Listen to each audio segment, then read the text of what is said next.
Terrorism and Illicit Finance Subcommittee. Thank you, Mr. Chairman. Thanks, Mr. Cordray, for being here.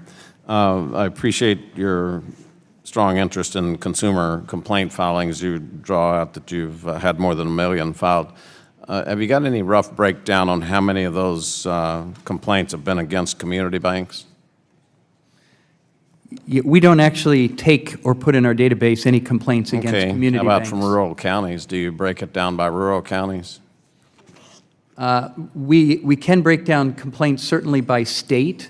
There may be smaller divisions we could put them into. If you're interested in that, I'd be happy to have my staff talk to your staff about. How many complaints against CFPB?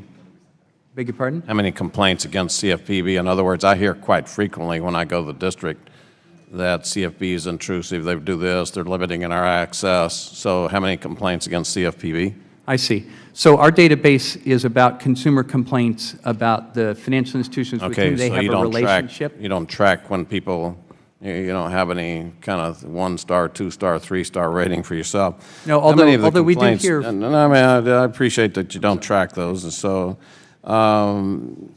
now keep in mind that when you first started, our discussion here was about rural, and you were defining Luna County in the same category as New York City. Luna County's got 8 people per square mile, and New York City's got 28,000 people per square mile. You have a lot more options there in New York City than you do in Luna County, and so everything you might do which would choke off access, we were creating tremendous friction with you, if you recall that. Yep. And so I'm interested in page 4 where you draw we're tailoring our approaches to financial decision making, and then you give all these subgroups, but you didn't put rural in there.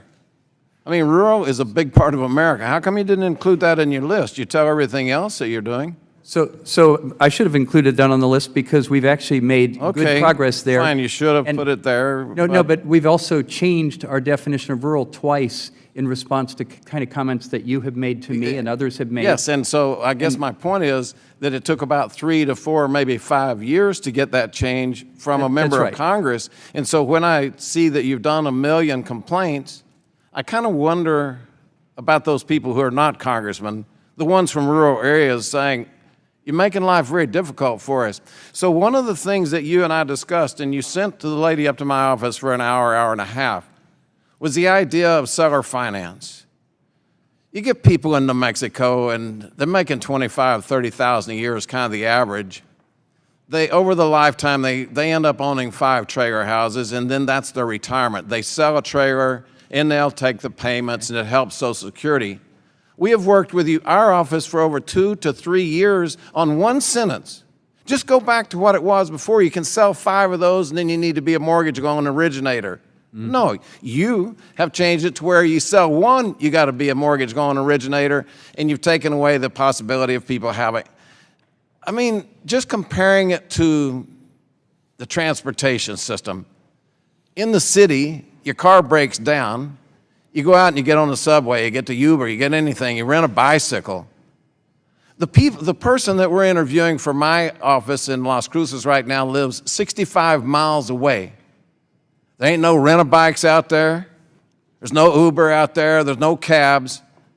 And if she's got to go get a payday loan to fix the transmission, you say that you're going to shut off 75% of it. And so I've asked you before, the guy in the oil field that's just trying to get through every day says, what business is it of Mr. Cordray's if I want to borrow 100 days, $100 on Monday, and on Saturday I'm going to pay back when I get my check $120?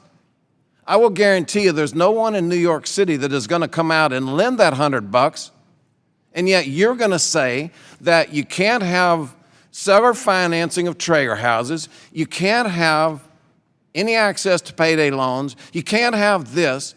And so I don't think it was sort of an oversight on page 4 when you didn't include rural. I don't think it's in your mindset because I know the number of community banks that have closed down. I know the total assault on them. They're not the ones who caused the problem in 2008. They did not. And yet you treated them like the same, and the initial definition takes 3 years to kind of unbundle that, and still they're the ones complaining to me. Go ahead, sir. I'm sorry. Could I have a moment to respond? Yeah, sure. Okay.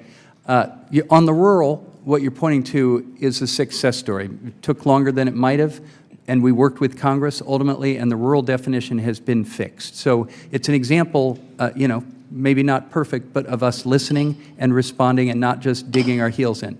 In terms of New Mexico, we have 2 call centers to take complaints around the country. One of them is in New Mexico, in the area you described. We're very familiar with that area. We're happy to talk to you further about the seller financing issue, if you want us to follow up on that. Time of the gentleman. We try to Just to finish up, Mr. responsive Chairman, the to rural oversight. problem is not fixed, with all respect, and I appreciate your observation. Time of the I'd be gentleman is interested in talking expired. The further chair about now how you think it's recognizes not the fixed. gentlelady from New York, Ms.